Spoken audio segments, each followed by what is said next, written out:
Hello everyone, welcome back to my channel Learning with Pace. So in this video we'll complete the summary of deep water and this chapter is written by William Douglas. William Douglas ने इस chapter में autobiographical element include किए हैं. That means कि इन्होंने अपनी ज़िंदगी के बारे में बताया है. सो बेसिकली इस पूरे चैप्टर में ये हमें बताते हैं कि इनको ना एक बचपन में फियर था. फियर किस चीज़ का था? पानी को लेकर इनको एक डर था जिसे हम कहते हैं हाइड्रोफोबिया. तो इनको ना पानी को लेकर इतना डर था कि ये स्विमिंग नहीं करने जा पाते थे, ये फिशिंग करने नहीं जा पाते थे, ये बोटिंग नहीं कर पाते थे, ये पानी में पैडलिंग नहीं कर पाते थे क्योंकि इनको डूबने का डर था. और इनको हाइड्रोफोबिया इतना एक्सट्रीम लेवल पर था कि इन्होंने एक दिन डिसाइड किया कि ये अपने इस फियर को ओवरकम करेंगे, मतलब ये अपने इस डर को दूर भगाएंगे. और इस चैप्टर में हमें ये यही बता रहे हैं कि इन्होंने किस तरीके से इस हाइड्रोफोबिया को अपने से दूर किया, या फिर ये कह लो कि इनके मन में जो ये डर था पानी को लेकर, इन्होंने कैसे इस डर को ख़त्म किया. ये पूरा चैप्टर इसी के बारे में है. साथ ही साथ विलियम डगलस हम सब रीडर्स को ये भी कहते हैं कि हम सबके मन में ना डर होता है, लेकिन हमने उस डर को चैलेंज करना पड़ता है, तभी जाकर वो डर हमारे मन से गायब होता है. और एक चीज़ और ये कहते हैं कि इट इज़ नॉट डेथ जिससे हम डरते हैं, बल्कि डेथ के फियर से हम डरते हैं. और इसी फियर को हमने क्या करना है? ख़त्म करना है. ठीक है, तो चलिए अब चैप्टर पढ़ते हैं. यहाँ ऊपर जो है विलियम डगलस की ऐसे बायोग्राफी वगैरह दी हुई है, अगर आपको ये पढ़नी है तो पढ़ लेना. ये हमें बता रहे हैं कि ये उस टाइम की बात है जब विलियम डगलस 10 या 11 साल के थे. तो जब ये 10-11 साल के थे, इन्होंने डिसाइड किया कि अब ये स्विमिंग करना सीखेंगे. तो ये जहाँ रहते थे, एक्चुअली ये कहाँ रहते थे? याकिमा में. याकिमा ये एक जगह का नाम है, लेकिन याकिमा में ही एक रिवर भी है जिसका नाम है याकिमा रिवर. तो ये नाम याकिमा कहाँ से आया, पहले इसको समझो फिर आगे बात करेंगे. एक्चुअली एक ट्राइब हुआ करती थी और इस ट्राइब का नाम था याकिमा. इसी ट्राइब के नाम पर ये नदी का नाम भी पड़ा एंड ये प्लेस का नाम भी पड़ा. ठीक है, क्योंकि इस जगह पर ये ट्राइब रहती थी याकिमा, और जहाँ पर ये ट्राइब रहती थी इन्हीं के नाम से इस जगह का नाम एंड इस रिवर का नाम याकिमा रखा गया है. सो याकिमा जगह पर कौन रहता था? William Douglas. एंड वहाँ पर एक पूल था. पूल कौन सा था? YMCA pool. ये अब्रीविएशन है. अगर आपको इसकी फुल फॉर्म जाननी है तो इसकी फुल फॉर्म है यंग मेंस क्रिश्चियन एसोसिएशन. ठीक है, तो यंग मेंस क्रिश्चियन एसोसिएशन करके ये एक ऑर्गेनाइजेशन थी. और बेसिकली अगर आप आज भी देखोगे ना, काफ़ी सारी जगह पर देश के हर कोने में आपको इनका एसोसिएशन या इनकी फ्रेंचाइजी देखने को मिल जाएगी. और बेसिकली होता ये है कि इस एसोसिएशन में एक एम इनका है कि लोगों को जो है फिज़िकली फ़िट बनाया जाए. एंड ये काफ़ी फ़िज़िकल एक्टिविटीज़ कराते हैं अलग अलग तरीके की, जिसमें ये स्विमिंग भी सिखाते हैं. ठीक है, ये बैकग्राउंड आपने समझ लिया. चलो अब देखो, बताया ये जा रहा है कि विलियम डगलस जो है याकिमा में रहते थे. वहाँ पर एक पूल था, YMCA पूल. और YMCA pool offered exactly the opportunity, मतलब विलियम डगलस ने सोचा कि क्यों ना YMCA पूल में जाकर स्विमिंग सीखी जाए. याकिमा में एक रिवर भी थी, याकिमा रिवर, और ये काफ़ी ट्रेचरस रिवर थी. ट्रेचरस का मतलब होता है बहुत ही खतरनाक, एकदम डेंजरस रिवर थी ये. एंड विलियम डगलस की मदर कंटिन्यूअसली विलियम डगलस को बताती रहती थी कि ये याकिमा रिवर इतनी खतरनाक है कि इसमें लोग डूब जाते हैं. ड्राउनिंग मतलब डूब जाते हैं, कि इसमें लोग डूब जाते हैं. और जो भी लोग डूबते थे इस रिवर में, जो भी लोगों की बेसिकली मिस एडवेंचर होता था किसी के साथ, वो सारी की सारी डिटेल ना विलियम डगलस की मदर उसको बताती ही रहती थी. YMCA पूल काफ़ी सेफ था विलियम डगलस के लिए, इसलिए इन्होंने डिसाइड किया कि ये YMCA पूल में जाकर ही स्विमिंग सीखेंगे. YMCA पूल जो है ना, उसमें जो पानी था, एक तरफ तो शैलो एंड था और दूसरी तरफ डीप एंड था. मतलब एक तरफ तो ऐसे शैलो वाटर था जो सिर्फ कितना गहरा था? ये सिर्फ गहरा था 2 या 3 फीट गहरा. और जो दूसरा एंड था वो ज़्यादा गहरा था, ठीक है। तो वो जो गहरा था वो कितना गहरा था, 9 फीट डीप, ठीक है। तो एक तरफ तो कितना पानी था, शैलो पानी था, मतलब कम पानी था, ठीक है, जैसे कि 2 या 3 फीट तक का पानी था। और दूसरा था बिल्कुल डीप, जो कि 9 फीट डीप वाटर था जिसमें। तो इस स्विमिंग पूल में दो एंड देखने को मिलते हैं, एक तो है शैलो एंड जिसमें पानी कम है, और एक है डीप एंड जिसमें पानी ज़्यादा है। The drop was gradual. Drop क्या होता है, ये देखो यहाँ पर ये है ड्रॉप, ये वाला पार्ट, तो ये है ड्रॉप। ये जो ड्रॉप था ये धीरे धीरे नीचे जा रहा था, ग्रेजुअल था, एकदम से ऐसे शार्प नहीं था, बल्कि क्या था, एकदम से ऐसे ग्रेजुअल सा था।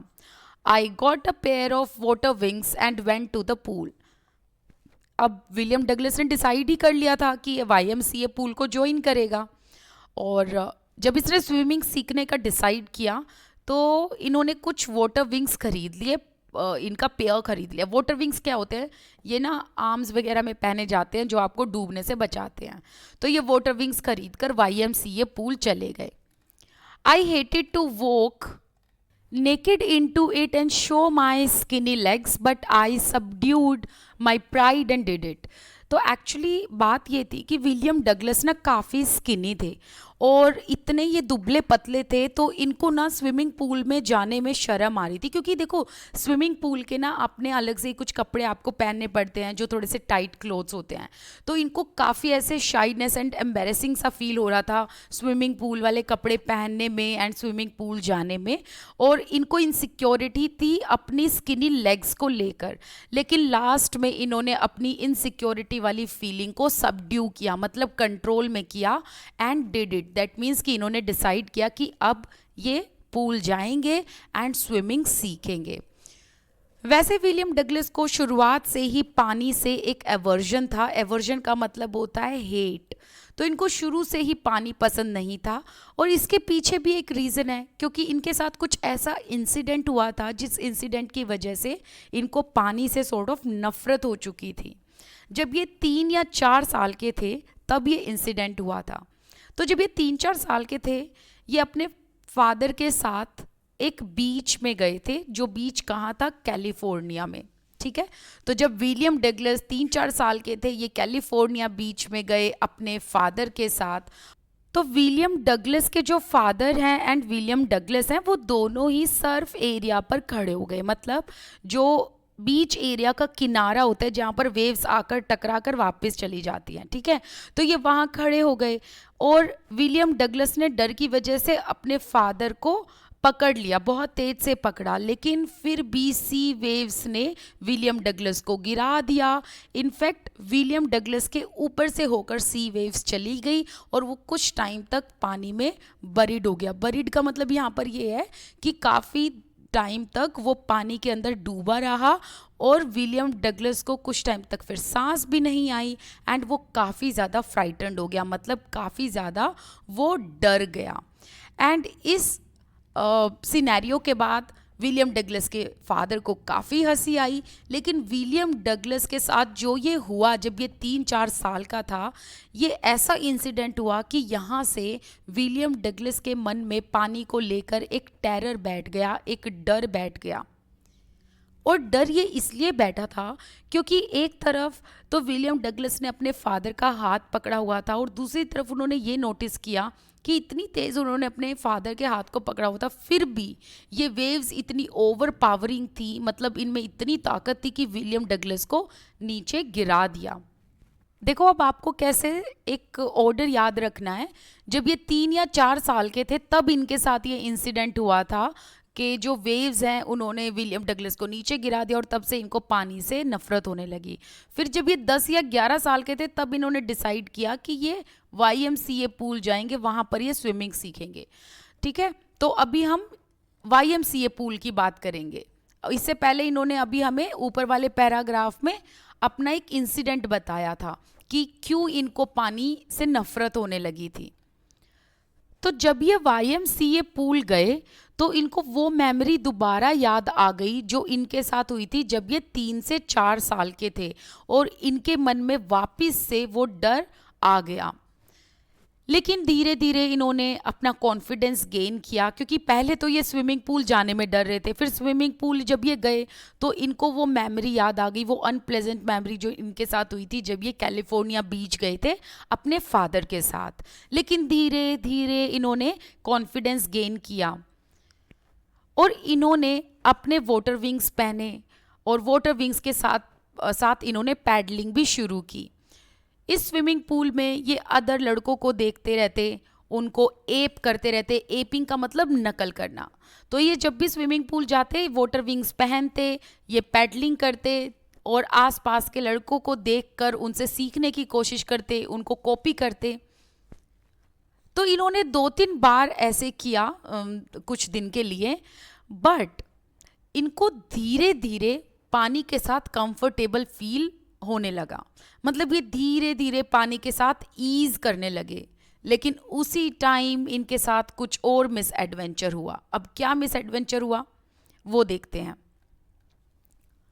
एक दिन का टाइम था जब ये YMCA पूल गए, वहाँ पर कोई भी नहीं था और YMCA पूल काफ़ी शांत था, मतलब वो जगह काफ़ी शांत थी एंड पानी एकदम स्टिल था, क्योंकि उस पानी में कोई भी नहीं था। स्विमिंग पूल में अकेले विलियम डगलस थे। तो पानी उस टाइम पर बिल्कुल स्टिल था। पानी की जो मतलब जो ये स्विमिंग पूल है इसकी जो बॉटम है ना, जो नीचे का टाइल्स का पार्ट है वाइट कलर का, वो यूं का यूं दिख रहा था। बाथ टब एकदम क्लीन था and I was timid about going in all alone.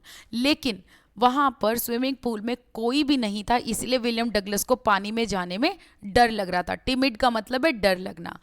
तो इसीलिए विलियम डगलस ने क्या किया कि वो पूल के साइड में बैठकर दूसरों का इंतज़ार करने लगे कि भाई कोई आएगा, जब कोई आएगा तो ये फिर स्विमिंग पूल में पैडलिंग शुरू करेंगे। अभी विलियम डगलस को स्विमिंग पूल के साइड में बैठे हुए ज़्यादा टाइम भी नहीं हुआ था कि वहाँ पर एक लड़का आया जो कि ब्रूजर टाइप का लड़का था। ब्रूजर का मतलब होता है the person who likes to pick the fights, मतलब जिसको जैसे मस्ती करना पसंद है, फूल अराउंड करना पसंद है, लोगों के साथ मजाक करना पसंद है। एंड ये जो लड़का था ना, ये 18 साल का था।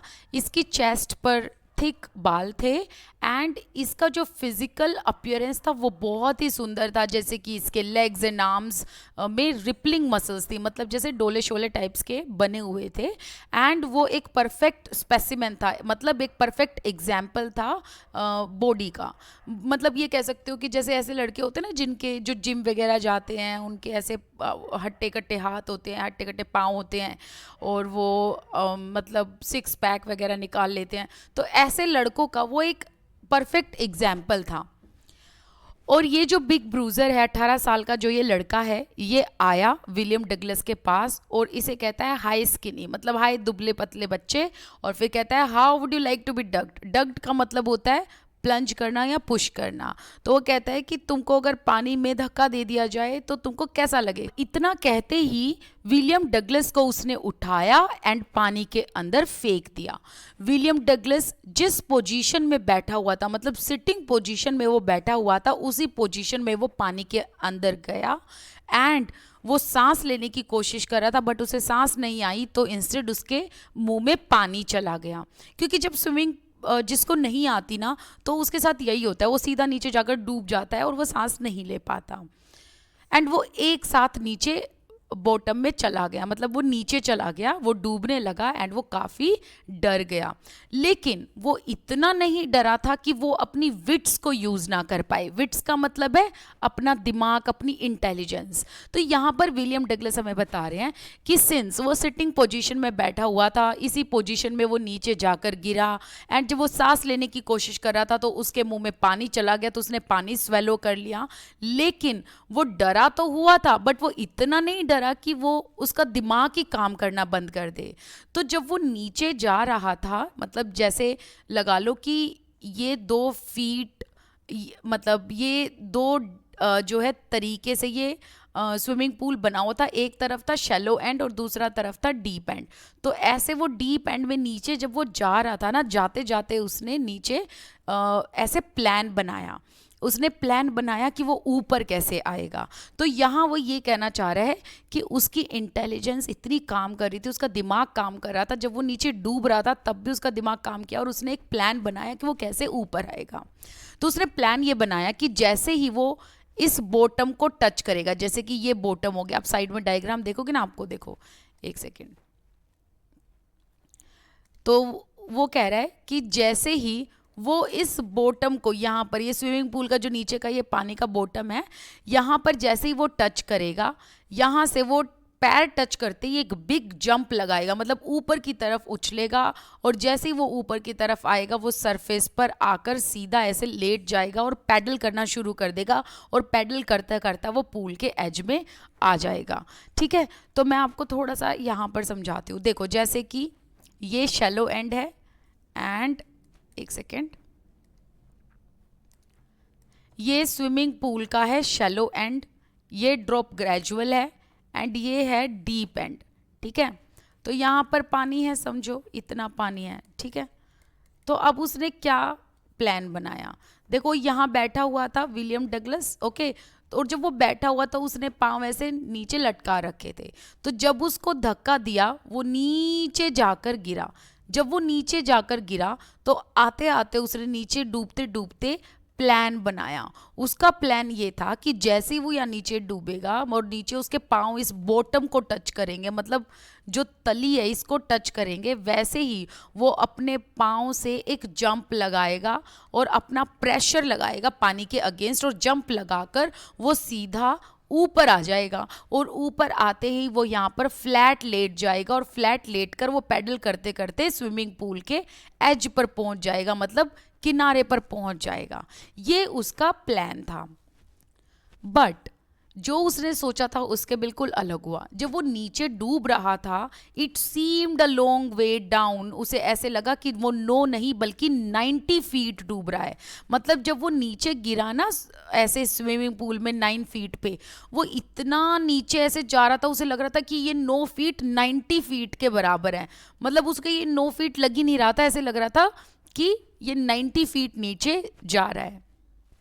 तो वो यहाँ पर ना एग्जेजरेट कर रहा है एक तरीके से कि आप उसके डर को समझो कि जब वो नीचे जा रहा था, वो नीचे जाने का, डूबने का जो रास्ता है ना, वो इतनी देर में उसने पार किया कि उसे ऐसे लग रहा था कि वो 9 नहीं बल्कि 90 की फीट नीचे जा रहा है।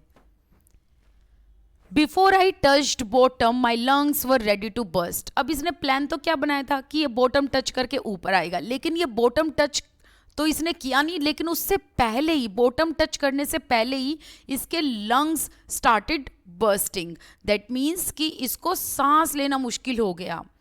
When my feet hit bottom, I summoned all my strength. Summoned मतलब गैदर करना।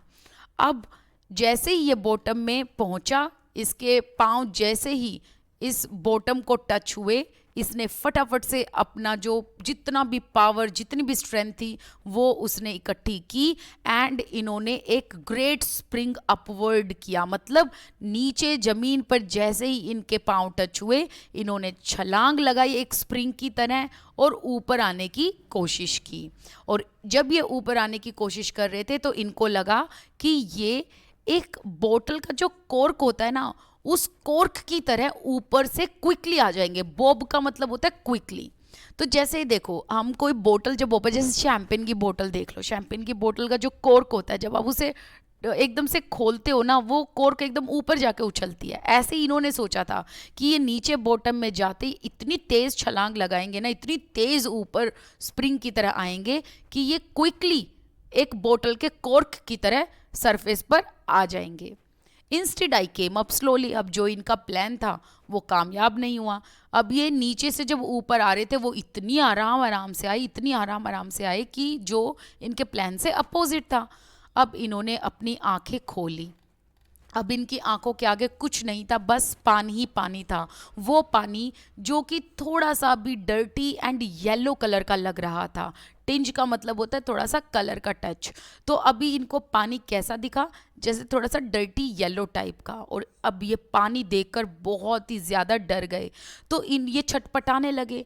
इन्होंने सोचा कि कोई रस्सी वगैरह गिरी होगी तो उसको ये ग्रैब कर लेंगे, या फिर इनके हाथ में कुछ तो ऐसी चीज़ आ जाएगी जिससे ये पकड़कर ऊपर आ सकते हैं। लेकिन ऐसा कुछ नहीं हुआ। जब ये छटपटाने लगे, हाथों से कुछ पकड़ने लगे, तो इनके हाथों में बस पानी आया और कुछ नहीं, क्योंकि वहाँ पानी ही पानी था। और अब इनको सफोकेट होने लगा, इनको सांस नहीं आई।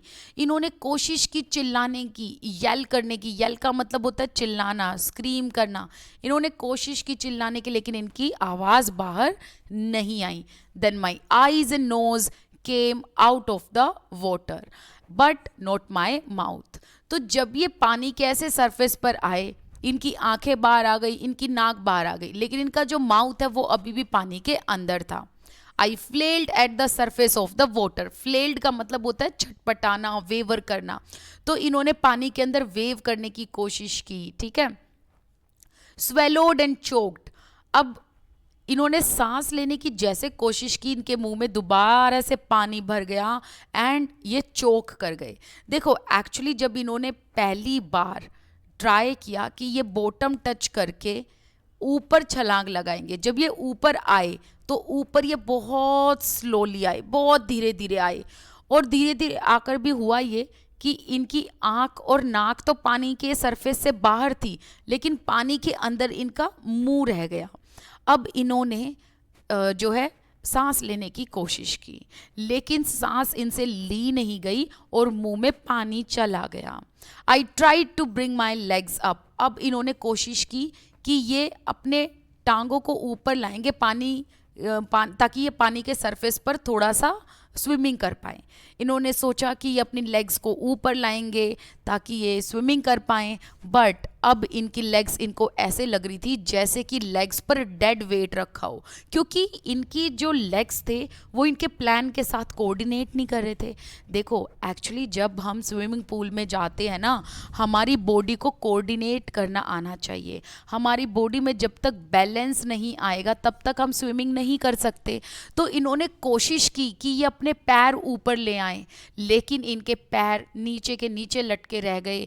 एकदम इनको फील हुआ कि इनके पैर पैरालाइज हो गए, मतलब इनके पैर काम ही नहीं कर रहे थे, क्योंकि इनको पता ही नहीं ना कि पानी में बैलेंस करने कैसे करना है बॉडी को। इसलिए इनको लगा कि इनके पैर पैरालाइज हो गए हैं। इनको काफ़ी रिजिडिटी लगी अपने पाँव में, मतलब फ्लेक्सिबिलिटी नहीं थी। रिजिडिटी का मतलब एकदम स्टिफ हो गए इनके पाँव, और इनको लग रहा था कि कोई पानी के अंदर ऐसा फोर्स है जो इनको नीचे खींच रहा है, और वो फोर्स किसी और चीज़ का नहीं था, वो पानी का ही था।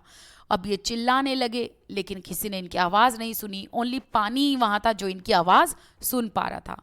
I had started on the long journey back to the bottom of the pool. तो जब ये ऊपर पहली बार आए, इन्होंने स्वेलो किया, मतलब पानी इनके मुंह में चला गया। इन्होंने पैर ऊपर लाने की कोशिश की, ऐसा कुछ भी नहीं हुआ। अब ये दोबारा से डूबने लगे। धीरे धीरे दोबारा से ये जब डूबने लगे, तो यहाँ पर इसलिए वो कह रहे हैं कि इन्होंने वही लॉन्ग जर्नी दोबारा से शुरू करी, मतलब दोबारा से ये डूबने लगे। अब विलियम डगलस कह रहे हैं कि अब वो दोबारा पानी में जाने लगे। Expending my strength as one in nightmare fights an irresistible force. Expending का मतलब लूज कर देना, हार जाना। नाइटमेयर का मतलब जिसको बुरे सपने आते हैं। इररेजिस्टिबल फोर्स का मतलब एक ऐसी ताकत जिससे आप जीत नहीं सकते, या एक ऐसी ताकत जिससे बचना थोड़ा सा मुश्किल है। तो यहाँ पर ये कहा गया है कि विलियम डगलस कह रहे हैं कि उन्होंने ना पानी में कुछ पकड़ने की कोशिश की। उन्होंने सोचा कि उनके हाथ में कोई रस्सी आ जाएगी, या वो पानी में चिल्लाएंगे तो कोई उनकी आवाज़ सुनेगा तो कम से कम उनको बचा लेगा। लेकिन उनकी सारी की सारी ये जो मेहनत थी, ये जो प्लान था, वो लूज़ हो चुका था। अब वो ख़त्म हो चुका था, एक्सपेंड हो चुका था। एंड साथ ही साथ वो ये कह रहे हैं कि उनकी स्ट्रेंथ भी बिल्कुल ख़त्म हो चुकी थी। अब वो यहाँ अपने आप को कंपेयर कर रहे हैं एक ऐसे इंसान के साथ जिनको नाइटमेयर आते हैं। नाइटमेयर मतलब बुरे सपने। तो वो कह रहे हैं कि एक ऐसा इंसान जिसको बुरे सपने आते हैं और वो बुरे सपने का ख्याल बार बार उसको सताता रहता है, बार बार उसके माइंड में आता रहता है। तो एक ऐसे इंसान की हालत जिसको बार बार ऐसे बुरे सपने आए तो उसकी कैसी हालत होगी, वैसी ही हालत अब विलियम डगलस की है। विलियम डगलस कहते हैं कि उनको सांस नहीं आ रही थी, उनके लंग्स में दर्द होने लगा, उनके हेड में दर्द होने मतलब उनके सर में दर्द होने लगा था और अब उनको चक्कर आने लगे थे। लेकिन अभी भी उनको अपनी स्ट्रेटजी याद थी। क्या स्ट्रेटजी थी उनकी? कि जैसे ही वो पूल के बॉटम को, पूल की तली को वो टच करेंगे और वो टच करते ही पानी के अगेंस्ट अपना प्रेशर लगाएंगे, वो ऊपर जंप करेंगे एक स्प्रिंग की तरह और वो एक बोतल के कॉर्क की तरह सरफेस पर आ जाएंगे। सरफेस पर आते ही वो फ्लैट लेट जाएंगे सरफेस पर, पानी के सरफेस पर, एंड फिर वो पानी में क्या करेंगे, पैडलिंग करेंगे, पानी से जो है पानी को थ्रैश करेंगे, पानी को स्ट्राइक आउट करेंगे। तो ये स्ट्राइक आउट एंड थ्रैश करने का मतलब है कि स्विमिंग पूल में हम ऐसे करते हैं ना कि हम अपने पानी को बिल्कुल पीछे की तरफ धकेलते हैं, ठीक है। तो वो ये कह रहे हैं कि वो जैसे ही सरफेस पर फिर आएंगे वो एकदम सीधा लेट जाएंगे, पैरों को ऊपर कर लेंगे, बैलेंस बनाकर वो पानी को पीछे की तरफ पुश करने की कोशिश करेंगे एंड वो धीरे धीरे फिर स्विमिंग पूल के एज पर चले जाएंगे एंड वो फिर बच जाएंगे। अब विलियम डगलस बता रहे हैं कि जब वो दोबारा से नीचे गए वही सेम जर्नी उनको महसूस हुई, जैसे कि ये 9 फीट नहीं बल्कि 90 फीट की गहराई में नीचे जा रहे हैं। इन्होंने अपनी आंखें खोली, इनकी आंखों के आगे सिर्फ और सिर्फ पानी था, येलो कलर का डर्टी वाटर, और उस पानी के आर पार इनको कुछ भी दिखाई नहीं दे रहा था। अब इनको जब कुछ दिखाई नहीं दिया तो ये फिर से बहुत बुरी तरीके से डर गए और ये कहते हैं कि ये जो स्टार्क टेरर है, मतलब जो ये टेरिबल टेरर है, एक ऐसा डर जो इनके दिल दिमाग में बुरी तरीके से बैठ गया था, ये ऐसा डर है जिसकी कोई समझ नहीं है, जिसकी कोई कंट्रोल नहीं है। मतलब इस टेरर को, इस डर को कोई कंट्रोल नहीं कर सकता और इस टेरर को कोई भी अंडरस्टैंड नहीं कर सकता, कोई भी नहीं समझ सकता अनटिल अनलेस अगर उसने सेम एक्सपीरियंस किया हो। कहने का मतलब है कि जिसने ये सेम एक्सपीरियंस किया है जो विलियम डगलस के साथ हुआ है, सिर्फ वो ही विलियम डगलस के डर को समझ सकता है। अब ये पानी के अंडर श्रीकिंग कर रहे थे। श्रीकिंग का मतलब है चिल्ला रहे थे, स्क्रीम कर रहे थे कि कोई इनको बचा ले। अब इनको पानी के अंदर ऐसे लगा कि जैसे इनकी बॉडी स्टिफ रिजिड हो चुकी है, क्योंकि डर की वजह से ना एकदम मोड़ जकड़ चुके थे ये बिल्कुल ना, और इनको ऐसे लग रहा था ये पैरालाइज हो चुके हैं बिल्कुल। और चिल्लाते चिल्लाते इनका जो गला है वो भी फ्रोजन हो चुका था, बिल्कुल बैठ चुका था, इनका गला भी काम नहीं कर रहा था। और अब इनको महसूस हुआ कि ये जिंदा है। कैसे महसूस हुआ? इनकी अभी भी हार्ट बीट चल रही थी एंड इनका जो सर है वो बुरी तरीके से फट रहा था, मतलब ऐसे जो सर की नसें है ना वो एकदम से ऐसे बीट कर रही थी, राइट। तो उसे हम कहते हैं पाउंडिंग, ठीक है। तो पाउंडिंग का मतलब क्या होता है? थम्पिंग होना या रैपिडेटली बीटिंग होना, बीटिंग, ठीक है। तो ये कह रहे हैं कि इनके हार्ट एंड हेड में पाउंडिंग हो रही थी, मतलब थम्पिंग हो रही थी, ऐसे लग रहा था कि जैसे जो नसें हैं ना वो पंप कर रही हैं। तो अब इनको महसूस हुआ कि ये अभी भी जिंदा हैं। एंड देन जो इनको ये डर महसूस हो रहा था, इसी के बीच में इनको अपनी वही प्लानिंग याद आई और इन्होंने अपनी प्लानिंग को एग्जीक्यूट किया। इन्होंने जंप करने की कोशिश की जैसे ही इन्होंने बॉटम को हिट किया। At last I felt the tiles under me, my toes reached out as if to grab them. जैसे ही इन्होंने जो टाइल्स है, जो बॉटम में टाइल्स लगी हुई थी ना इस स्विमिंग पूल के, उन टाइल्स को जैसे ही इन्होंने टच किया इन्होंने तुरंत जंप लगाया। But the jump made no difference. लेकिन अभी भी जंप लगाने के बाद ये कॉर्क, मतलब एक बोतल के कॉर्क की तरह ऊपर नहीं आए, राइट। और अभी भी ये स्लोली स्लोली ऊपर आ रहे थे। The water was still around में। अभी भी ये पानी के अंदर थे। इन्होंने रोप, लेडर या वाटर विंग्स ढूंढने की कोशिश की ताकि इनको पकड़कर ये स्विमिंग पूल के एज, स्विमिंग पूल के किनारे पर आ जाएं। लेकिन वहाँ ये सब चीज़ें नहीं थी, बस पानी ही पानी था, वो पानी जो येलो कलर का था। Stark terror took an even deeper hold on me. अब ये और भी ज़्यादा डर गए, ऐसा डर जो डर इनके साथ बिल्कुल चिपक गया, जैसे कि आपको एक इलेक्ट्रिसिटी के साथ फील होता है ना, जैसे इलेक्ट्रिसिटी किसी को अगर बुरी तरीके से पकड़ लेती है तो छुटवाना मुश्किल हो जाता है, वही सेम ये चीज़ बता रहे हैं कि इनको ऐसा फील हुआ कि जैसे ये एक इलेक्ट्रिसिटी से चिपक गए, या मतलब एक ऐसा डर इनके साथ ये चिपक गया जो इनसे दूर ही नहीं हो रहा था। आई शुक एंड ट्रेम्बल्ड विद फ्राइट, और अब ये कांपने लगे डर की वजह से, डर गए बहुत गंदे तरीके से ये। अब इनके आर्म्स काम नहीं कर रहे थे, लेग्स काम नहीं कर रही थी। इन्होंने अपनी मदर को एंड आसपास के लोगों को बुलाने की कोशिश की, बट ऐसा कुछ भी नहीं हुआ। मतलब इनके सारी की सारी प्लानिंग नाकाम रही, कोई भी इनको वहाँ बचाने वाला नहीं था। And then strangely there was light. I was coming out of the awful yellow water. तो विलियम डगलस हमें बता रहे हैं कि अब वो धीरे धीरे पानी के सरफेस पर आ रहे थे और अब उनको लाइट दिखने लगी थी। तो लाइट दिखने का मतलब ये है कि वो पानी के थोड़ा सा बाहर थे, तो उनको ये जो लाइट है वो दिखने लगी एंड वो इस येलो ओफुल वाटर से बाहर आने लगे थे। एट लीस्ट माई आईज वर, लेकिन जब ये सरफेस पर आए तो अभी हमें बता रहे हैं कि इनकी जो आईज थी ना वो बाहर थी एंड इनकी नोज बाहर थी, मतलब इनकी आंखें और नाक बाहर थी। Then I started down a third time, I sucked for air and got water. The yellowish light was going out. अब देखो जैसे ही ये पानी के सरफेस पर आए तो हमें ये बता रहे हैं कि पानी के सरफेस के बाहर इनकी आंखें थी एंड इनकी नाक थी। तो अब इन्होंने सांस लेने की कोशिश की, ठीक है। आई सक्ड फॉर एयर का मतलब इन्होंने सांस लेने की कोशिश की, लेकिन इनके मुंह में पानी चला गया। अब ये दोबारा से डूबने लगे, और जब ये दोबारा से डूबने लगे तो ये जो येलो लाइट इनको पहले दिख रही थी अब वो दिखनी बंद हो गई। तो इसलिए वो कह रहे हैं कि yellow light was going out. अब इनके सारे एफर्ट सीज हो गए। सीज का मतलब होता है स्टॉप हो गए, एंड हो गए। तो अब इनके सारे एफर्ट, इनका जो स्ट्रेंथ है वो अब एंड हो गया एंड अब ये रिलैक्स फील करने लगे।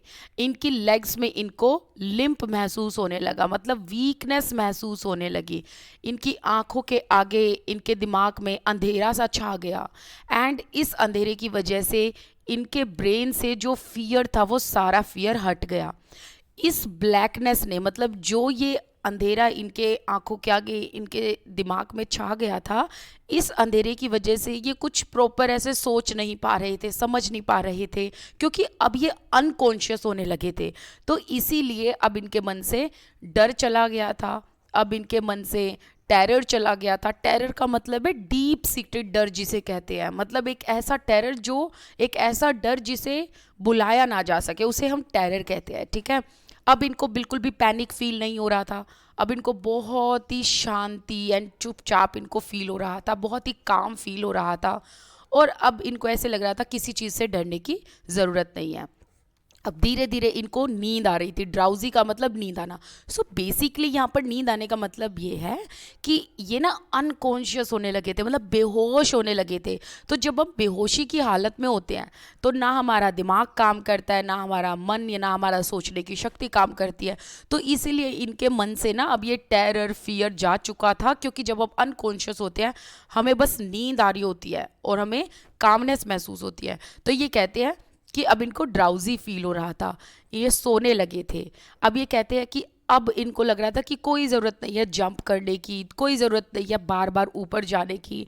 It is nice to be carried gently to float along in the space. तो ये कह रहे हैं कि इनको अब अच्छा फील हो रहा था कि ये जैसे जैसे नीचे डूब रहे थे ऐसे लग रहा था मानो कि ये स्पेस में फ्लोट कर रहे हों। टेंडर आर्म्स अराउंड मी, अब इनको ये फील हो रहा था जैसे इनके बॉडी के नीचे टेंडर आर्म्स हैं, tender arms like mothers. Now I must go to sleep. तो सिंस इनको ये फील होने लगा कि, क्योंकि अभी अनकॉन्शियस हो रहे थे, तो इनको ये फील होने लगा कि death is near to him. इनको ऐसे लगा कि अब ये मरने वाले हैं, तो इसीलिए इनको ऐसे लगा कि जैसे ये ना बहुत ही टेंडर आर्म्स से सो रहे हैं, जैसे एक माँ की टेंडर आर्म्स होती है ना, तो माँ की गोद में जैसे, तो इनको ऐसे ही फील हुआ कि ये माँ की गोद में सो रहे हैं। I crossed to oblivion and the curtain of life fell. और अब ये ओब्लिवियन का मतलब है nothing to be aware about your surroundings, मतलब जब आपको आसपास का कुछ पता ही ना हो, समझ ही ना हो, तो यहाँ पर अब इनको कुछ भी आसपास का नहीं समझ आ रहा था और अब ये बिल्कुल अनकॉन्शियस हो रहे थे और इनको लग रहा था कि इनकी जो लाइफ है ना वो अब एंड हो गई है। अब विलियम डगलस को कुछ भी याद नहीं है कि जब वो बेहोश हुए तो उसके बाद क्या हुआ। अब उनको होश आया तो उन्होंने ये पाया कि वो पूल के साइड में उल्टे लेटे हुए हैं एंड वो वोमिटिंग कर रहे हैं। जिस लड़के ने विलियम डगलस को पूल में फेंका था वो यहाँ ये कहने लगा विलियम डगलस को देखकर कि वो तो सिर्फ मजाक कर रहा था। इतने में किसी ने कहा कि तुम्हारे मजाक की वजह से विलियम डगलस, मतलब ये जो बच्चा है, ये मर जाता। खैर जो हुआ सो हुआ, चलो अब इसको लॉकर रूम लेकर चलते हैं। तो फिर जो ये बिग ब्रूजर था एंड जो भीड़ में ये समवन था, ये दोनों विलियम डगलस को लॉकर रूम लेकर चले जाते हैं। कुछ घंटों के बाद विलियम डगलस अपने घर वापस आते हैं एंड वो इस टाइम पर काफ़ी वीक फील कर रहे होते हैं। उनकी बॉडी ट्रैम्बल कर रही होती है, मतलब वो अभी भी कांप रहे होते हैं। वो काफ़ी देर तक ऐसे ही कांपते रहे, वो रोते रहे अपने बेड पर लेटकर। उन्होंने उस रात कुछ भी नहीं खाया एंड काफ़ी दिनों तक उनके दिल में ये डर एक घर कर कर बैठा रहा। मतलब ये जो डर है ना, ये इतनी बुरी तरीके से डराता रहा इनको, और ऐसा होने लगा इनके साथ कि ये कहीं भी अगर थोड़ा सा भी एग्जर्शन डालते, एग्जर्शन मतलब थोड़ा सा भी फिजिकल प्रेशर कहीं डालते, तो उसी टाइम इनको कमज़ोरी महसूस होने लगती, इनको नीज में वीकनेस महसूस होने लगती और ये चलते चलते लड़खड़ाने लगते, इनको पेट में दर्द होने लगता। I never went back to the pool. I feared water. I avoided it whenever I could.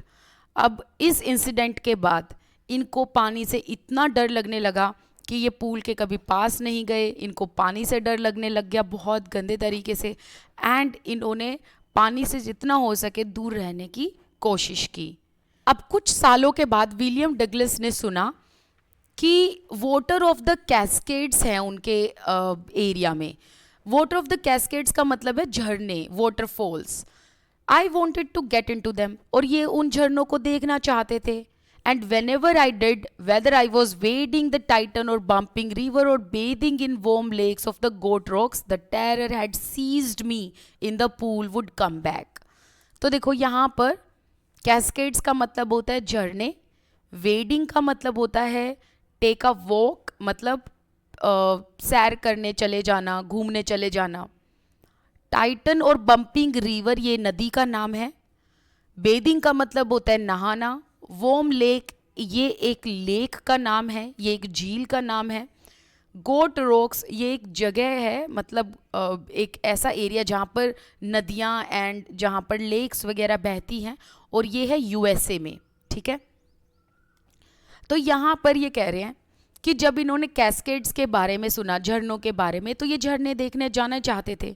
लेकिन जैसे ही ये वहाँ गए, या तो कहें रिवर की बात या कहें लेक की बात, मतलब ये कहीं भी नदी में जाएं या झरनों में जाएं या लेक्स में जाएं, और ये अगर वहाँ वॉक करने निकलें या फिर वहाँ नहाने निकलें, इनको बार बार वो पूल वाला डर वापस याद आ जाता। It would take possession of me completely. और ये जो डर था जो इनको YMCA पूल से शुरू हुआ था, उसने तो विलियम डगलस को कम्प्लीटली पोजेस कर लिया था, मतलब कम्प्लीटली कंट्रोल कर लिया था। My legs would become paralysed, IC horror would grab my heart. और जब भी ये पानी के पास जाते, इनको ऐसे फील होता कि इनकी लेग्स काम नहीं कर रही हैं, इनकी लेग्स रिजिड हो चुकी हैं, पैरालाइज हो चुकी हैं। और इनको वो जब डर वापस आता ना, जो डर इनके साथ मतलब इनके डर, जो डर इनके दिल में घर करके बैठा हुआ था, मतलब जब ये 3-4 साल के थे तब इनके साथ एक इंसिडेंट हुआ, और जब ये 10-11 साल के थे तब ये इंसिडेंट हुआ। तो ये 2 इंसिडेंट की वजह से इनको ना आइसी हॉरर फील होता था। आइसी हॉरर का मतलब एकदम चिल्स वाला डर, जो आपके शरीर को एकदम ठंडा कर दे। ऐसा डर इनको अपने दिल में महसूस होता था पानी के आसपास जाते ही। This handicap stayed with me as the years rolled by. This handicap मतलब ये जो डर है ना पानी को लेकर, ये जो फोबिया है, ये इनके साथ काफ़ी सालों तक रहा। अब आगे हमें विलियम डगलस बता रहे हैं कि ये जब भी फिशिंग करने जाते, मतलब जब भी ये मछलियाँ पकड़ने जाते, इनको बार बार वो डर सताता रहता। In canoes on Maine lakes, canoes का मतलब होता है small boat. In canoes on the Maine lake ये एक लेक का नाम है। Fishing for landlocked salmon, salmon एक फिश की ब्रीड है या स्पीसीज कह लो, मतलब इनकी अलग अलग जो ब्रीड होती है बेसिकली वो नाम है, एक फिश होती है salmon fish. And then bass fishing in New Hampshire, bass fishing again ये एक फिश की ब्रीड है in New Hampshire, New Hampshire is a place. Trout fishing on the Deschutes, Metolius in Oregon, fishing for salmon on the Columbia, at Bumping Lake in the Cascades. देखो यहाँ पर ये क्या कह रहे हैं, ये कह रहे हैं जब भी ये फिशिंग करने जाते, जैसे कि अगर ये सामन फिश पकड़ने जाते कहाँ पर, मेन लेक्स में, जब भी ये बैस फिशिंग करने जाते न्यू हैम्पशायर में, या ट्राउट फिशिंग करने जाते डशूट में, या मेटोलियस फिशिंग करने जाते इन ऑरिगन, या फिर ये सामन फिश को पकड़ने जाते कोलंबिया में, या फिर ये बम्पिंग लेक जाते और वहाँ पर ये कैस्केड्स देखते।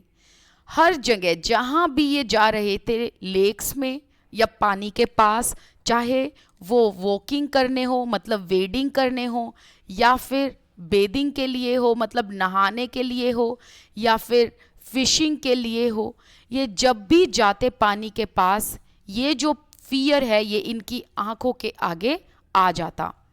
It ruined my fishing trips, मतलब ये डर की वजह से इनकी सभी फिशिंग ट्रिप्स भी ruin हो रही थी, खराब हो रही थी, क्योंकि ये इंजॉय ही नहीं कर पा रहे थे। ये ना कनूइंग को इंजॉय कर पा रहे थे, ना बोटिंग इंजॉय कर पा रहे थे, ना स्विमिंग इंजॉय कर पा रहे थे। मतलब ना तो ये फिशिंग मतलब मछलियों को पकड़ना, बोटिंग करना या स्विमिंग करना, कुछ भी ये इंजॉय नहीं कर पा रहे थे, क्योंकि जब भी पानी के पास जाते ये सेम डर इनकी आंखों के आगे आ जाता। अब विलियम डगलस ने हर कोशिश की इस डर से दूर जाने की, लेकिन बार बार ये डर इनके आंखों के आगे आ जाता। तो हम कह सकते हैं कि विलियम डगलस को इस डर ने जकड़ रखा था बुरी तरीके से। तो इन्होंने अक्टूबर में डिसाइड किया कि ये एक इंस्ट्रक्टर हायर करेंगे एंड स्विमिंग सीखेंगे। तो इन्होंने यही किया, इन्होंने एक इंस्ट्रक्टर हायर किया एंड इन्होंने अंडर ऑब्जर्वेशन स्विमिंग करना शुरू किया। I went to a pool and practiced 5 days a week an hour each day. तो ये पूल में जाते प्रैक्टिस करते, तो 7 दिन में से ये 5 दिन प्रैक्टिस करते और हर घंटा प्रैक्टिस करते, मतलब एक एक घंटा इन्होंने हर दिन प्रैक्टिस किया। अब इंस्ट्रक्टर ने विलियम डगलस की कमर पर एक बेल्ट बांध दी और इस बेल्ट को रोप के साथ अटैच कर दिया, और अटैच करके इसको पुली में लगाकर, और इस रोप का दूसरा एंड मतलब ये रोप का जो दूसरा पार्ट है वो किसने पकड़ लिया, इंस्ट्रक्टर ने। तो ऐसा क्यों किया, ऐसा इसलिए किया क्योंकि विलियम डगलस को पानी में जाते ही डूबने का डर रहता। तो अब इस डर को भगाने के लिए इंस्ट्रक्टर ने क्या किया, इंस्ट्रक्टर ने एक रस्सी ली और इस रस्सी को ऐसे पुली पर लगा दिया। ठीक है, आप ये देख रहे हो, ये है पुली, ये देखो ये है एक पुली, ओके। और यहाँ आप देख रहे हैं ये है रस्सी, ये देखो ये रस्सी है ना। तो इसका ये जो एक एंड है ये किसकी बेल्ट से बांध दिया, विलियम डगलस की बेल्ट से बांध दिया, और इस रोप का जो दूसरा एंड है वो किसने पकड़ लिया, इस इंस्ट्रक्टर ने पकड़ लिया। ठीक है। We went back and forth across the pool, hour after hour, day after day, week after week. तो अब क्या किया विलियम डगलस ने, विलियम डगलस स्विमिंग पूल में आगे जाते फिर पीछे आते, ऐसा इन्होंने हर मतलब जब भी ये जाते day after day, week after week, hour after hour, मतलब इन्होंने काफ़ी दिन तक, काफ़ी घंटों तक, काफ़ी हफ्तों तक यही प्रैक्टिस की पूल में बैक एंड फोर्थ करना। बैक एंड फोर्थ का मतलब देखो क्या हुआ, बैक एंड फोर्थ का मतलब है जैसे कि ये पानी है, इसके आगे ऐसे जाना और फिर वापस आना।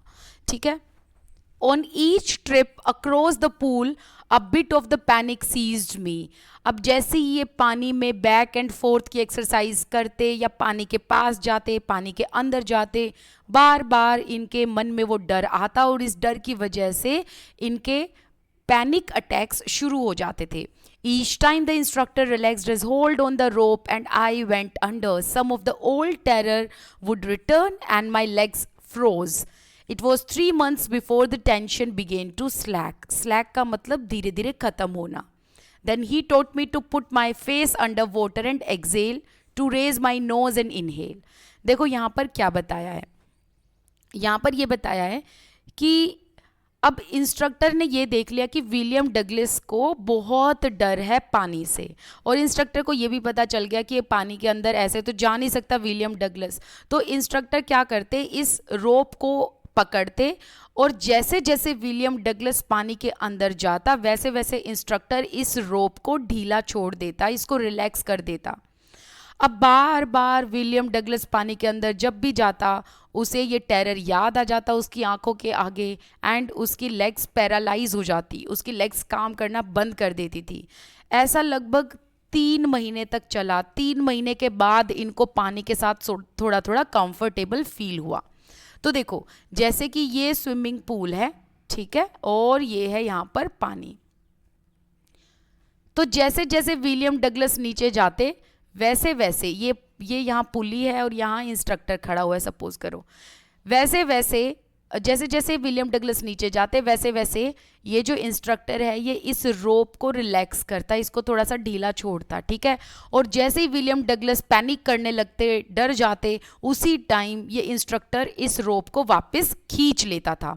और ऐसा लगभग 3 महीने इन्होंने किया और 3 महीने के बाद इनको थोड़ा थोड़ा पानी के साथ कंफर्टेबल फील होने लगा. फिर इसके बाद इंस्ट्रक्टर ने विलियम डगलस को सिखाया कि किस तरीके से पानी के अंदर फेस डालना है एंड इनहेल एंड एक्सेल करना है, मतलब सांस कैसे लेना है, कैसे छोड़ना है, क्योंकि स्विमिंग करने का एक अपना प्रोसेस होता है, वो सब उनको सिखाया. I repeated the exercise hundreds of time, और इन्होंने ये इनहेल एक्सेल की एक्सरसाइज लगभग 100 बार करी. But bit by bit I shed part of the panic, और ऐसा करते करते धीरे धीरे इनका जो पैनिक था, इनका जो डर था, वो थोड़ा थोड़ा शेड होने लगा, थोड़ा थोड़ा इनसे दूर जाने लगा. When my head went under water, मतलब जब ये पानी में अपना मुंह डालते वैसे वैसे इनको अटैक आता, लेकिन धीरे धीरे जैसे जैसे इन्होंने हंड्रेड्स ऑफ टाइम ये एक्सरसाइज की, इनहेल एक्सेल की या पानी के अंदर मुंह डालने की, इन्होंने हंड्रेड्स ऑफ टाइम ये एक्सरसाइज की और धीरे धीरे ये डर इनसे दूर जाने लगा. तो स्विमिंग पूल में क्या क्या सिखाया इंस्ट्रक्टर ने, पहले तो सिखाया बैक एंड फोर्थ करना, ठीक है. फिर सिखाया इन्होंने किस तरीके से जो पानी है उसके अंदर जाना है, तो अंदर जाना सिखाया. फिर सिखाया इनहेल एंड एक्सेल, मतलब पानी के अंदर किस तरीके से मुंह डालकर इनहेल एंड एक्सेल करना, ये सारी चीज़ें सिखाई. और धीरे धीरे प्रैक्टिस के बाद विलियम डगलस के माइंड में वो जो पैनिक था, बहुत गंदे वाला जो इनके मन में पैनिक था, डर था, वो धीरे धीरे दूर जाने लगा. Next he held me at the side of the pool and had me kick with my legs. For weeks I did just that. At first my legs refused to work but they gradually relaxed and finally I could command them. फिर यहाँ ये कह रहे हैं कि अब जो next है वो हुआ ये कि ये पूल के पास जाने लगे एंड साथ में ये पूल में किक करने लगे, मतलब पैरों से पैडलिंग करने लगे. तो अब इन्होंने पैडलिंग करना सीखा. हफ्तों तक इन्होंने यही किया. स्टार्टिंग में तो इनकी लेग्स काम नहीं कर रही थी क्योंकि बैलेंस नहीं बन पा रहा था बॉडी में, लेकिन धीरे धीरे ग्रेजुअली इनकी लेग्स रिलैक्स्ड होने लगी, थोड़ी सी फ्लेक्सिबिलिटी आने लगी इनके पाँव में, और धीरे धीरे ये अपनी लेग्स के साथ काम करने लगे, मतलब पैडलिंग करने लगे और अपनी लेग्स को कमांड करने लगे.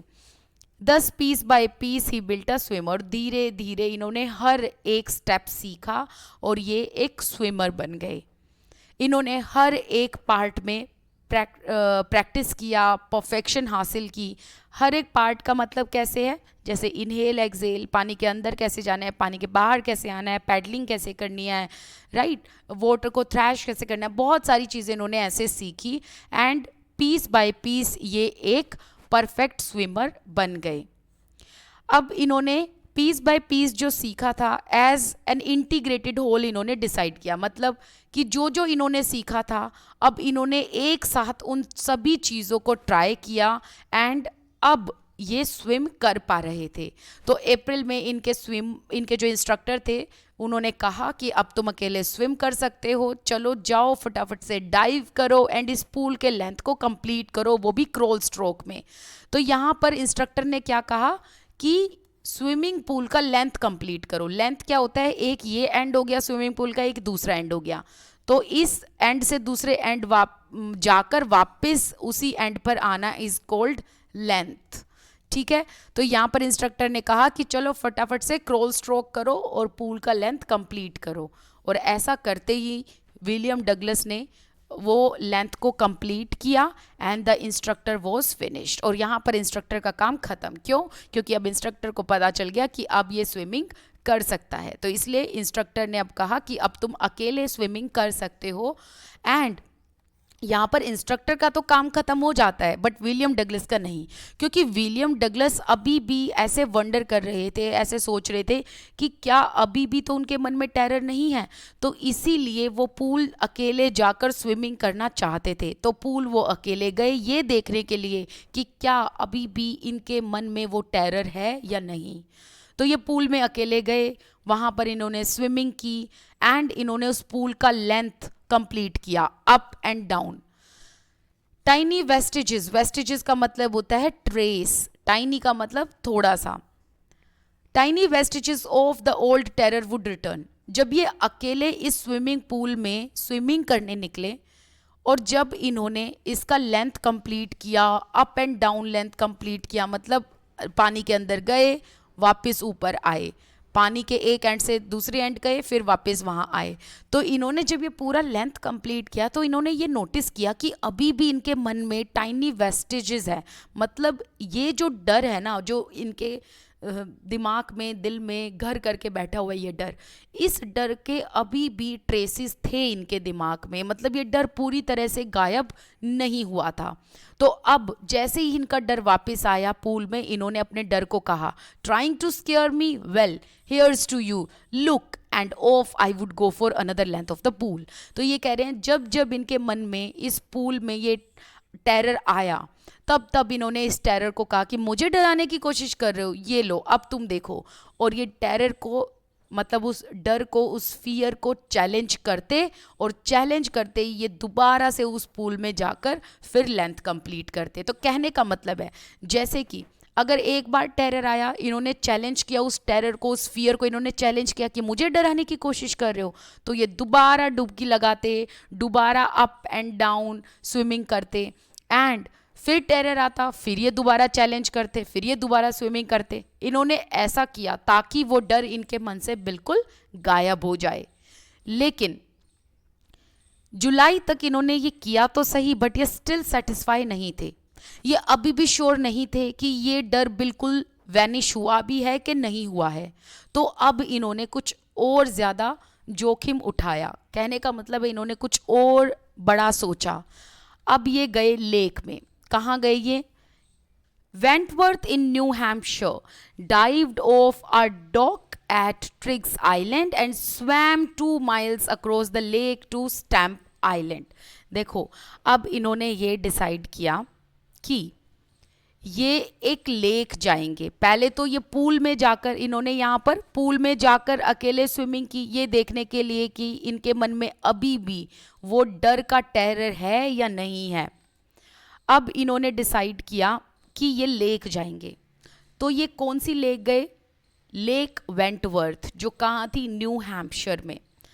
तो न्यू हैम्पशायर में ये एक आइलैंड पर गए, जैसे कि ये है ट्रिग्स आइलैंड, ठीक है, ठीक है। तो ये है सपोज करो ट्रिग्स आइलैंड और यहाँ पर ये नदी बह रही है जो कि है वेंटवर्थ, और दूसरी तरफ है स्टैम्प एक्ट आइलैंड, ठीक है। यहाँ पर कौन सा आइलैंड है? स्टैम्प एक्ट आइलैंड है, ओके।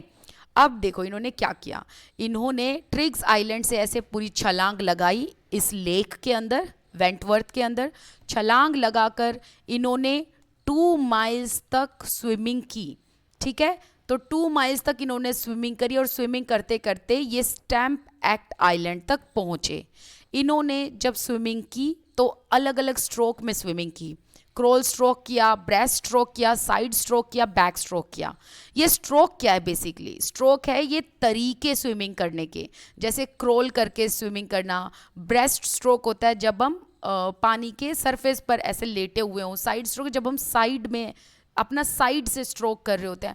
मतलब स्विमिंग करने के ना अलग अलग तरीके होते हैं, इन्होंने अलग अलग तरीकों से स्विमिंग किया। अब इन्होंने ये नोटिस किया कि इनके मन में डर तो आया, लेकिन सिर्फ एक बार डर आया। और वो कब आया? जब ये इस लेक के बिल्कुल बीचों बीच थे। इन्होंने अपना फेस उस लेक के अंदर डाला और इनको क्या दिखा? सिर्फ और सिर्फ बॉटमलेस वाटर। जैसे ही इन्होंने मिडल में, मतलब इस लेक के बीच में जाकर पानी में अपना मुंह डाला, तो इनको ये पानी दिखा, बॉटमलेस वाटर, बहुत ही गहराई तक पानी था। और तब इनके मन में थोड़ा सा एकदम से डर आया और इनको वो ही अनप्लेजेंट मेमोरी याद आई जो इनके साथ YMCA पूल में हुई थी। लेकिन जैसे ही इनके मन में डर आया, इन्होंने डर को फिर से चैलेंज किया और हंसते हुए चैलेंज किया और इन्होंने कहा, well Mister Terror, what do you think you can do to me? It fled and I swam on. तो यहाँ ये कह रहे हैं इन्होंने इस डर को दोबारा चैलेंज किया। दो यहाँ पर इस लेक में ये डर एक बार आया, जब आया इन्होंने डर को चैलेंज किया और इन्होंने कहा कि तुम मेरे साथ, तुम मुझे क्या कर सकते हो? कुछ भी नहीं। और ऐसा कहती ये डर तो भाग गया इनके मन से और इन्होंने स्विमिंग किया। Yet I had residual doubts. At my first opportunity, I hurried west, went up to the Titan, to Cornard Meadows, up to the Cornard Creek Trail, to Mead Glacier, and camped in the high meadow by the side of the warm lake. यहाँ पर अभी भी इनके मन में ये doubt था कि कहीं अभी भी डर तो नहीं है। तो देखो, पहले ये पूल एरिया में गए अकेले स्विमिंग करने, क्योंकि इंस्ट्रक्टर ने तो इनको स्विमिंग सिखा दी थी। तो अब ये अकेले स्विमिंग करके देखना चाहते थे कि क्या इनके मन में डर है या नहीं है। तो ये पूल गए, इनके मन में डर आया, फिर इनको सेटिस्फेक्शन नहीं मिला, तो ये गए लेक। कौन सी लेक गए? Wentworth lake. तो ये लेक गए, फिर भी इनके मन में डर आया। अब इनको था कि दोबारा अब ये कहाँ जाएंगे? अब ये कोई और जगह जाएंगे और वहाँ ट्राई करेंगे और वहाँ स्विमिंग करके देखेंगे कि क्या इनके मन में अभी भी वो डर है या नहीं है। तो इसीलिए ये कह रहे हैं that yet I had residual doubts, मतलब अभी भी इनके मन में डाउट था कि शायद, क्या पता, अभी भी इनके मन में वो डर हो। अब इन्होंने अपने डाउट को दूर भगाने के लिए डिसाइड किया कि ये वेस्ट की तरफ जाएंगे। तो ये वहाँ गए और वेस्ट एरिया की तरफ एक वॉर्म लेक पड़ती है, तो इनको वॉर्म लेक जाकर स्विमिंग करनी थी। तो ये वॉर्म लेक जाने के लिए पहले तो टाइटन से कोर्नार्ड मिडोज गए। अब जब ये कोर्नार्ड मिडोज पहुंचे तो वहाँ पर क्रीक ट्रेल था, मतलब एक रास्ता था पैदल चल के जाने का। तो वहाँ से पैदल चल के ये मीड ग्लेशियर गए। मीड ग्लेशियर के साइड में ही वॉर्म लेक थी। तो इन्होंने मीड ग्लेशियर में जो आसपास हाई मिडोज, मतलब ग्रासलैंड वाला एरिया था, वहाँ पर इन्होंने अपना कैंप लगाया और अगले दिन ये वॉर्म लेक में गए। नेक्स्ट मॉर्निंग इन्होंने अपने कपड़े स्ट्रिप ऑफ किए, अपने कपड़े उतारे और ये लेक में कूद गए। कौन सी लेक में? वॉर्म लेक में। इन्होंने वहाँ पर स्विमिंग की फ्रॉम वन शोर टू अनदर शोर एंड इन्होंने पूरा का पूरा शोर, मतलब इस लेक का जो पूरा किनारा था वो सारा का सारा इन्होंने क्रॉस किया, जैसे कि एक बहुत ही बड़े स्विमर थे डूग कॉर्पोरन, वो किया करते थे। तो ये जो डूग कॉर्पोरन है ना, बेसिकली ये वॉर्म लेक की पूरी लेंथ कंप्लीट किया करते थे और बहुत फेमस स्विमर थे। इसी स्विमर की तरह विलियम डगलस ने भी स्विमिंग की एंड इस टाइम इन्होंने नोटिस किया कि इनको एक सेकंड के लिए भी ये डर महसूस नहीं हुआ। तो इन्होंने, देखो ये याद रखना चीज़, पहले ये पूल गए, इनको डर महसूस हुआ, फिर ये लेक गए, कौन सी लेक गए? वेंटवर्थ लेक, फिर इनको डर महसूस हुआ।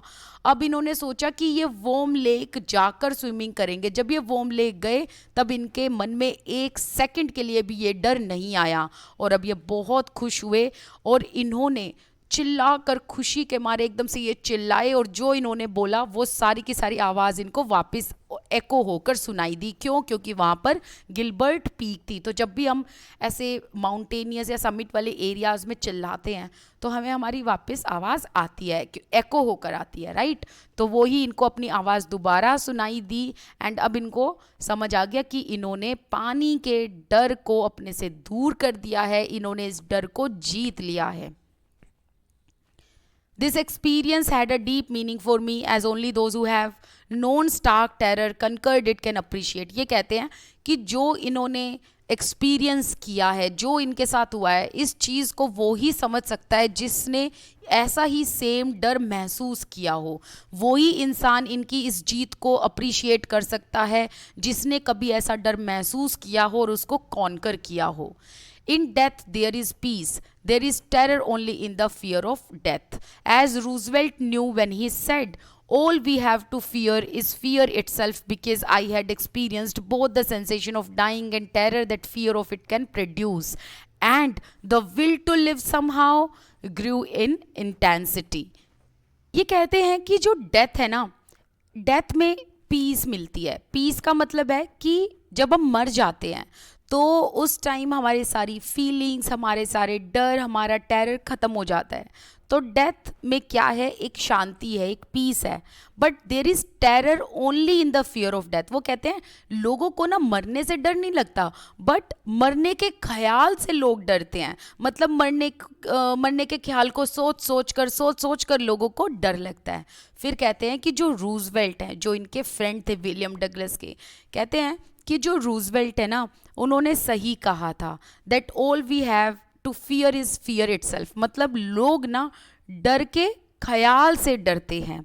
एंड यहाँ विलियम डगलस कहते हैं कि उन्होंने दोनों चीज़ों को फील किया था। उन्होंने डेथ का सेंसेशन भी फील किया था और इसके साथ साथ उन्होंने इस डर के टेरर को भी फील किया था।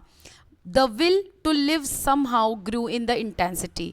तो ये कहते हैं कि फिर इनको महसूस हुआ कि जो डर है इसको भगाने के लिए हमारी विल काम करती है। अगर हमारी इच्छा हो तभी हम इस डर को भगा सकते हैं, और इनके अंदर इच्छा थी जीने की, तो इसीलिए इन्होंने डर को भगाया। Eight last I felt released. और जब इनके मन से डर एकदम गायब हो गया, पानी का डर, now free to walk the trails, climb the peaks, to brush aside fear. अब ये कहते हैं जैसे इन्होंने अपने डर को ब्रश असाइड किया, मतलब अपने से दूर किया, इनको रिलीज्ड फील हुआ, इनको फ्रीडम महसूस हुई। और अब ये पानी से ही नहीं बल्कि इनके हर तरीके के डर खत्म हो गए। अब ये फ्रीली पानी के आसपास वॉक कर सकते हैं, ये ट्रेल पर जा सकते हैं, ट्रेलिंग करने जा सकते हैं, ये क्लाइंब करने मतलब पहाड़ियों पर क्लाइंब कर सकते हैं, पीक्स पर क्लाइंब कर सकते हैं बिना किसी डर के। तो इनका ये डर अब बिल्कुल ख़त्म हो चुका था। तो ऑल एंड ऑल ये यहाँ कहना चाहते हैं कि डेथ से डर नहीं लगता है, बल्कि इस मरने के ख्याल से, इस चीज़ की सोच से और सोच कर लोगों को डर लगता है। लेकिन हमने हमेशा इस फियर को चैलेंज करना है, और जब हम इस फियर को, इस टेरर को चैलेंज करेंगे तभी ये हमसे दूर भागेगा। और यहाँ पर हमारा ये चैप्टर कंप्लीट होता है। Thank you so much for watching this video.